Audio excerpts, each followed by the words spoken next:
dahil palagay namin malaki ang may contribute ninyo sa ikalulus ng problema natin Opo. na ayaw pong lutasin ng naunang leadership ng Senado. Okay.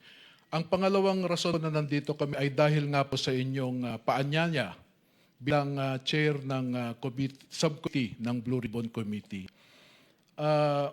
Nakatanggap din po kasi kami ng isang email kahapon galing sa allegedly sa opisina ni Senator Erwin Tulfo claiming to be the new chair of the Blue Ribbon Committee. At kagabi po ay nag-usap kami and we decided to honor the invitation of the committee as chaired by Senator Cayetano and as chaired by you as the chair of the subcommittee.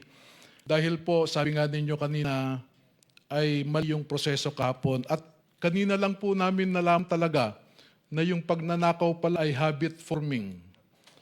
Dati ay nagnanakaw lang sila ng pera sa kaban ng bayan.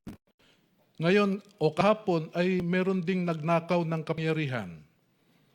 At kanina lamang po pagpasok namin ay gusto rin nilang nakawin ang katotohanan at pagtakpan ang katotohanan sa ating mga kababayan tungkol sa pagnanakaw na ito.